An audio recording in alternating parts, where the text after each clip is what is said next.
प्रभू येशू ख्रिस्ताच्या मधुर आणि गोड नावामध्ये आपल्या सर्वांचं मी हिरोईन अशोक प्रदीप गायकवाड असिस्टंट पास्टर वायलोमोविक चर्च आपलं स्वागत करतो. सोशल मीडियाच्या माध्यमातून देवाचं वचन आपल्यापर्यंत मी घेऊन येत आहे आणि विशेष प्रकारे हा नाताळचे दिवस आहेत. आपण ख्रिसमसकडं ख्रिस्त जन्मोत्सवाकडे आपण वाटचाल करत असताना लूक याचा 19वा अध्याय 1 आणि 10 वचन आणि लूक याचा 2रा अध्याय 8 आणि 20 वचन या वचनाद्वारे आणि लुकाचा 15वा अध्याय ह्या काही अध्यायामधून आज आपण येशू ख्रिस्ताचा या जगामध्ये येण्याचा उद्देश काय होता हे आपण पाहण्याचा प्रयत्न करणार आहोत. म्हणून आजचा जो आपला विषय आहे येशू ख्रिस्ताचा जगात येण्याचा उद्देश. आणि त्या ठिकाणी 3 गोष्टी आज आपण ह्या माध्यमातून पाहण्याचा प्रयत्न करूया. पहिली गोष्ट आहे सीक. सीक म्हणजे शोधणे. दुसरी गोष्ट आहे सेव म्हणजे त्या ठिकाणी तारण आहे, तारणारा ख्रिस्त आहे. आणि त्या ठिकाणी शेवटची जी गोष्ट आहे ती म्हणजे सर्व. सीक, सेव आणि सव म्हणजे सेवा. देवाच्या वचनाकडे जाण्या अगोदर आपण प्रार्थना करूया. स्वर्गीय देवा, आम्ही तुझ्या मनापासून आभार मानतो, तुझे उपकार स्तुती करतो. सोशल मीडियाच्या माध्यमातून तुझं वचन आज तुझ्या लोकांपर्यंत पोहोचवत असताना दया कर, कृपा कर, तुझ्या पवित्र आत्म्याचं सहाय्य आणि मार्गदर्शन तू आम्हाला देऊ कर. आणि तू जगात येण्याचा उद्देश तू आज आम्हाला तुझ्या वचनाकरी प्रकट करावं अशी मी प्रार्थना आणि विनंती करतो. येशूच्या गोड नावात प्रार्थना केली म्हणून तो आहे. आमेन. येशू ख्रिस्ताचा जगात येण्याचा उद्देश सीक, सेव आणि सव. जगात मंडळीचा उद्देश स्पष्ट आहे. नाताळच्या दिवसामध्ये आमचा उद्देश काय असला पाहिजे हे प्रत्येक ख्रिस्ती मंडळीनं, प्रत्येक ख्रिस्ती व्यक्तीनं जाणून घेणं, वचनाच्या आधारे जाणून घेणं हे अतिशय महत्वाचं आहे. कोणी जर आम्हाला सांगते म्हणून आम्ही करणं त्यापेक्षा वचन, देवाचं वचन आम्हाला त्या दिवसामध्ये काय सांगत होतं आणि आज वेगवेगळ्या वचनाच्या माध्यमातून देवाचा उद्देश, ख्रिस्ताचा उद्देश ह्या जगामध्ये येण्याचा काय होता ते आज आपण पाहत असताना त्याच अनुषंगानं आपण ख्रिसमसकडे जाऊया. त्याच गोष्टीने आपण ख्रिस्त जन्मोत्सवाकडे जाऊया.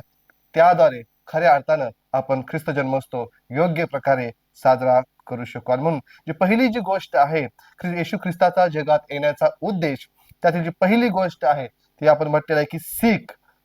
येस 3 आहेत आणि त्यापैकी जे पहिलं येस आहे तर आपण सीक म्हटलेलं आहे, सीकिंग म्हटलेलं आहे. आणि त्याचं मराठीमध्ये पाहायला गेलं तर ते शोधणे किंवा त्या ठिकाणी एक प्रकारे आम्ही प्रयत्न करतो. एखाद्या ज्यावेळेस आमची वस्तू हरवते, एखादा व्यक्ती हरवतो, त्या ठिकाणी आम्ही त्याला शोधण्याचा काय करतो, प्रयत्न करतो. आणि म्हणून येशू ख्रिस्ताचा जगात येण्याचा उद्देश हाच होता की जे हरवलेले आहेत त्यांना शोधावं, जे हरवलेले आहेत त्यांना शोधावं. आणि म्हणून लुकाच्या पुस्तकामध्ये 15वा अध्यायामध्ये आम्हाला त्या ठिकाणी हरवलेलं मेंढरू दिसतं, त्या ठिकाणी आम्हाला हरवलेलं नाणं दिसतं. आणि त्या ठिकाणी शेवटची जी गोष्ट आहे ती म्हणजे उदऱ्या पुत्र जो हरवला होता. आणि ज्यावेळेस त्याचा बाप शेवटी तो परत येतो, तो म्हणतो हा माझा पुत्र मेला होता, तो मला पुन्हा जीवन झालेला आहे, जो हरवला होता तो सापडलेला आहे. देवाचे लोक हरवलेले होते, देवापासून ते दूर गेले होते. आम्ही येशूपासून दूर गेलो होतो, देवाच्या सहभागितेपासून आम्ही दूर गेलो होतो. आणि म्हणून त्या आम्हाला आणि तुम्हाला शोधण्यासाठी प्रभू येशू ख्रिस्त ह्या जगामध्ये आला. आणि म्हणून येशू ख्रिस्ताचा जगात येण्याचा उद्देश पहिली गोष्ट सिकिंग, शोधणे. आणि आज देखील तो शोधावयास तुम्हाला आणि मला त्या ठिकाणी प्रयत्न करत आहे. देव आमचा मेंढपाळ आहे. स्वतः जर आम्ही 100 वाचलं तर त्या ठिकाणी देव म्हणतो की आम्ही त्याची प्रजा त्याच्या कुरणातील कळप आहोत. तो आमचा मेंढपाळ आहे. स्तोत्र 23 दावीद देखील त्या ठिकाणी तेच म्हणतो, परमेश्वर माझा मेंढपाळ आहे आणि आम्ही त्याची लेकरं आहोत, मेंढर आहोत. आणि म्हणून तो म्हणतो योहानाच्या 10व्या अध्यायामध्ये मीच उत्तम मेंढपाळ आहे. उत्तम मेंढपाळ आपल्या मेंढरांकरिता आपला प्राण देतो. जी हरवलेली मेंढरं होती, देवाचे लोक होते, जग होतं, त्या सर्वांना शोधण्यासाठी प्रभू येशू ख्रिस्त ह्या जगामध्ये आला. आणि त्या ठिकाणी आपण जक्कईच्या उदाहरणाकडे जाऊया. लूक याचा 19वा अध्याय 1 आणि 10 वचन आम्ही जर वाचलं, आम्ही अनेक वेळा ते वाचतो, त्याच्यावरती आम्ही विचार करतो.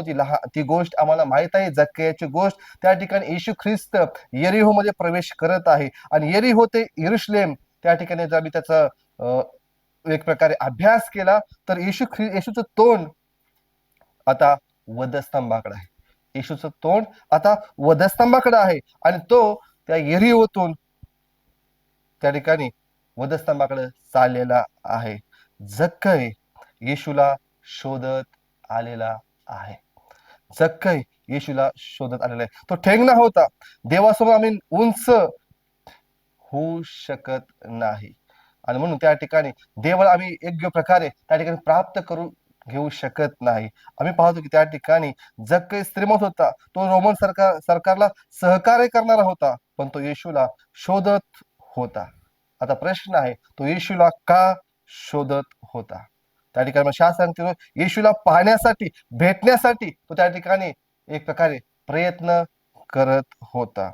येशूचा प्रतिसाद खाली आहे. येशूचा प्रतिसाद काय आहे त्या ठिकाणी? तर जक्कया खाली आहे. यशायाचा 43 अध्याय 1 आणि 3 वचनामध्ये त्या ठिकाणी देवाला आमचं नाव, आम्ही कोण आहे हे माहित आहे. तुमचं आणि माझं नाव, आमचं सर्वस्व परमेश्वराला माहित आहे. त्याच्या मेंढरांना शोधणारा आमचा जिवंत परमेश्वर आहे. म्हणून येशू म्हणतो, मी पापी जनास तारावयास या जगामध्ये आलेलो आहे. कोण हे पापी आहेत? जी हरवलेली आहे. कोण हे पापी आहेत? त्यांना खऱ्या ख्रिस्ताची, देवाची ओळख नाही. अशा लोकांसाठी येशू ख्रिस्त ह्या जगामध्ये आलेला होता आणि अजून देखील अशा लोकांचीच त्याला गरज आहे. कारण तो म्हणतो, मी पापी जनास ताराव्यास या जगामध्ये आलेलो आहे. तो म्हणतो, अहो कष्टी व भाराक्रांत तुम्ही सर्व मजकडे या, म्हणजे मी तुम्हाला विसावा देईन. कोणता विसावा? तारणाचा विसावा. कोणता विसावा? सार्वकालिक जीवनाचा विसावा. आणि त्यासाठी आम्हाला देखील आज त्याला शोधण्याची गरज आहे. आज तो घवानीत नाही, आज तो वधस्तंभावर नाही, पण आज तो त्या ठिकाणी स्वर्गामध्ये आहे. आणि आज देखील त्याची इच्छा हीच आहे की आम्ही त्याला शोधण्याची गरज आहे. म्हणून येशू ख्रिस्त जगात येण्याचा उद्देश काय आहे? पहिला मुद्दा त्या ठिकाणी सिकिंग, शोधणं. तो तुम्हाला आणि मला शोधावयास ह्या जगामध्ये आला आणि आज त्याची इच्छा हीच आहे की पीक फार आहे, कामकरी थोडे आहेत. पीक फार आहे, कामकरी थोडे आहेत. आणि म्हणून त्यासाठी आम्ही प्रार्थना करण्याची गरज आहे. दुसऱ्या गोष्टीकडे आपण जाऊया आणि दुसरी गोष्ट त्या ठिकाणी जक्कईच्या जीवनातून आम्हाला पाहावयास मिळते की येशू जक्कईला आता त्या ठिकाणी बोलवत आहे. आता त्या ठिकाणी येशू ख्रिस्त त्याला का बोलवत आहे याचा आम्ही त्याच्याविषयी आम्ही पाहिलं, चिंतन केलं, मनन केलं, अभ्यास केला. आम्हाला त्या ठिकाणी पाहावयास मिळतं. दुसरी गोष्ट, पहिली गोष्ट आपण पाहिलेली सिकिंग, दुसरी गोष्ट आहे ती म्हणजे की सेव्ह. येशू ख्रिस्त जगात येण्याचा उद्देश म्हणजे तुम्हाला आणि मला तारण करणं, तुमचं आणि माझं तारण करणं, तुम्हाला आणि मला सार्वकालिक जीवनामध्ये घेऊन जाणं, ह्यासाठी तो ह्या जगामध्ये आला. येशू जक्कयाला बोलावत आहे. जक्कया खाली आहे. कोणत्या गोष्टीतून खाली आहे? गर्व, स्वार्थ, फसवणूक, लुबाडणूक, पापातील सर्व गोष्टीपासून हे जक्कया तू काय कर? खाली आहे. माझ्या सोबत आहे, माझ्या जवळ आहे, की ज्याद्वारे ते तारण, ज्यासाठी मी या जगामध्ये आलो, ते तारण मी तुला देऊ शकेल. मी पापी जनास तारावयास या जगामध्ये आलेलो आहे आणि तुझी लुबाडणूक मिळवलेल्या जे संपूर्ण गोष्टी आहेत त्यापासून तुला तारणारा एकच मी जिवंत देव आहे. हे जक्कया तू खाली इकडे माझ्याकडे तारणाऱ्याकडे. येशू पेत्राला म्हणाला, माझ्या मागे मी तुला माणसे धरणारे करेन. माणसे धरणारे म्हणजे काय? जो ख्रिस्त तुला कळालेला आहे, तो ख्रिस्त इतरांना कळावा ह्यासाठी मी तुला माझ्या पाठीमागे बोलवत आहे. जक्कयाने येशूला आपल्या घरी नेले. ही गोष्ट आम्हाला माहित आहे. पण लोक त्या ठिकाणी वचन 7 19 अध्याय आणि वचन 7 जर तुम्ही वाचलं त्या ठिकाणी लोक येशूला त्या ठिकाणी नावे ठेवत आहे. हा पापी लोकांसोबत बसतो, उठतो, खातो, पितो, हा त्यांच्यासोबत जातो. पण आता जक्कयाला त्याची कुठली त्या ठिकाणी एक प्रकारे त्याला वाईट वाटत नाही. कारण की त्याला आता ख्रिस्त भेटलेला आहे. तो आता ख्रिस्तासोबत आहे. जरी लोक त्याला नावं ठेवत आहेत, तरी देखील तो आता येशू सोबत गेलेला आहे. कारण त्याला समजलेला आहे की या पापातून तारणारा, या पापातून काढणारा एकच आहे आणि तो म्हणजे प्रभू येशू ख्रिस्त. देवाची इच्छा आम्ही त्याला शोधून त्याची भेट घ्यावी. देवाची इच्छा काय आहे की आम्ही त्याला शोधून त्याची भेट घ्यावी, तारणाऱ्याचा अनुभव घ्यावा. जसा की त्या ठिकाणी आम्ही पाहतो की देवदूत आले, मेंढपाळांना भेटले आणि म्हणे, पहा आज तुमच्यासाठी दाविदाच्या गावात तारणारा जन्मला आहे, तो ख्रिस्त प्रभू आहे. लागलीच ते आपला कळप त्या ठिकाणी ठेवून त्याला पाहावयास बेथलेहेम ठिकाणी गेले. त्या ठिकाणी त्यांनी पाहिलं, त्या बाळाला पाहिलं, ख्रिस्ताला पाहिलं आणि त्याचा अनुभव घेऊन त्याची सुवार्थ सांगत ते त्या ठिकाणी यरुशलेम मध्ये गेलेले आहेत. आज हा शब्द 5 वेळा लूक ह्या पुस्तकामध्ये आलेला आहे. आज हा शब्द 5 वेळा लूक आपल्या पुस्तकातून त्या ठिकाणी मांडत आहे. लुकाचं शुभवर्तमान याचा 2 अध्याय 1 आणि 11 वचन. आज आज आपण 2025 मध्ये आहोत, तरी पण आज देखील आपण म्हणतो की आज येशूचा जन्म झालेला आहे. त्या येशू जन्म कशासाठी झाला? तर येशूचा जन्म तुमच्या आणि माझ्या पापांसाठी झाला, तुम्हाला आणि मला ते तारण मिळण्यासाठी झाला. आणि म्हणून त्याचा उद्देश आपण समजून घेणार नाही तर आपण त्या ठिकाणी कुठेतरी कमी आहोत असं आपल्याला त्या ठिकाणी कळण्याची गरज आहे. लूक 23 आणि 42 ते 44 या वचनामध्ये त्या ठिकाणी जो चोर येशूच्या बाजूला आहे, ज्याला आपल्या पापाची जाणीव झालेली आहे, तो म्हणतो, हे प्रभू, तुझ्या वैभवाने परत येशील, माझी काय कर, आठवण कर. आणि त्या क्षणालाच प्रभू येशू ख्रिस्त म्हणतो, आज तू माझ्या बरोबर सुखलोकात असशील.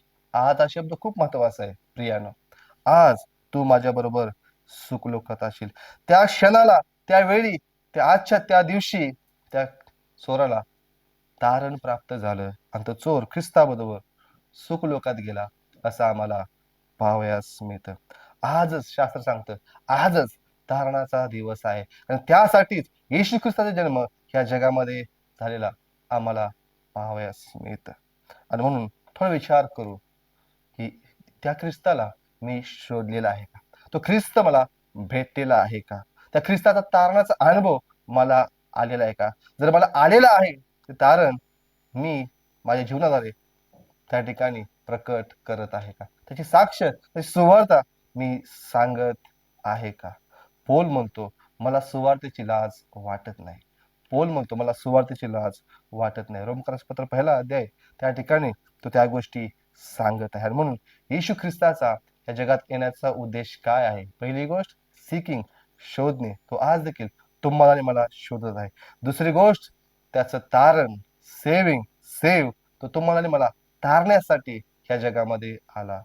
आणि त्या ठिकाणी तिसरी आणि शेवटची गोष्ट आहे ती म्हणजे 19 अध्याय आणि वचन तुम्ही 8 जर वाचलं, त्या ठिकाणी ती गोष्ट आम्हाला पाहावयास मिळते. तो म्हणतो, जक्खय त्या ठिकाणी पाप कबुली देत आहे. जक्खय त्या ठिकाणी आता मला काय केलं पाहिजे, समाजासाठी, लोकांसाठी, माझं जे बदललेलं जीवन आहे ते दाखवण्यासाठी मला काय केलं पाहिजे, हे त्यात आपल्या कृतीतून तो दाखवण्याचा प्रयत्न करत आहे. तो म्हणतो की जितकं मी अनेकांचं लुबाडलं असेल, फसवलेलं असेल, तितक्याच मी अधिक चौपट रीतीनं काय करतो, परत करतो. तिसरी गोष्ट, येशू ख्रिस्ताचा जगात येण्याचा उद्देश त्या ठिकाणी सर्व्हिस, सेवा आहे. प्रेषिताचा 16 अध्याय त्या ठिकाणी पाहतो की पौल त्या ठिकाणी तुरुंगामध्ये आहे. पण ज्यावेळेस त्या ठिकाणी त्या तुरुंगामध्ये अनेक गोष्टी घडतात, पौल त्या ठिकाणी बाहेर येतो आणि त्याचा जो जेलर असतो त्या ठिकाणी त्याचा विश्वास ज्यावेळेस बसतो, तो म्हणतो, आता काय करू मी? मी सुवार्ता ऐकलेली आहे, त्या येशूला मी स्वीकारलेलं आहे, आता मी काय करू?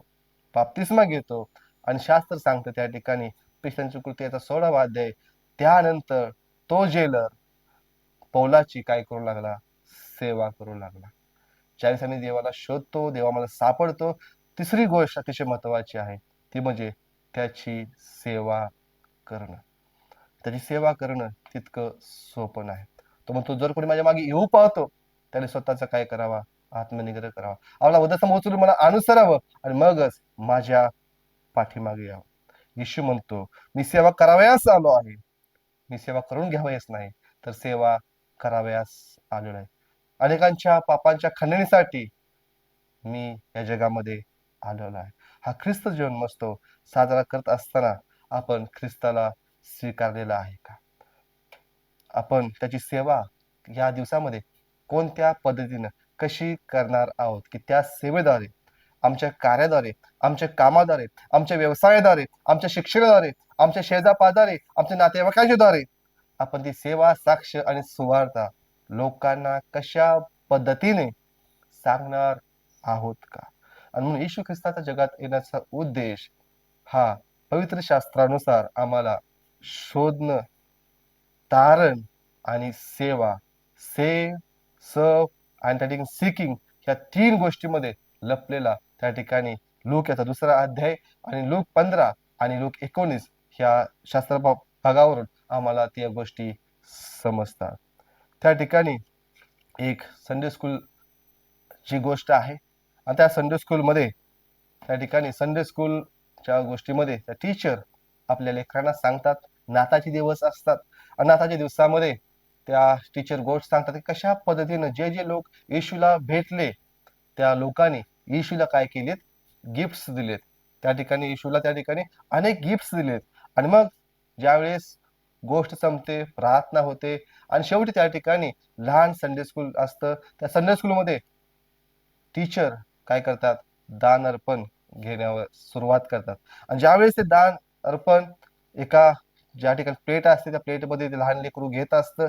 जी प्लेट असते ती ज्यावेळेस एका लेकराजवळ येते त्या लेकराला काहीच नसतं, काहीच पैसे नसतात, पण त्याला एक गोष्ट समजलेली असते की आपण काहीतरी येशूला काय केलं पाहिजे, दिलं पाहिजे, देवाला दिलं पाहिजे. आणि मग तो लहान लेकरू ती प्लेट घेतं, खाली ठेवतं आणि त्या प्लेटमध्ये तो स्वतः उभा राहतो.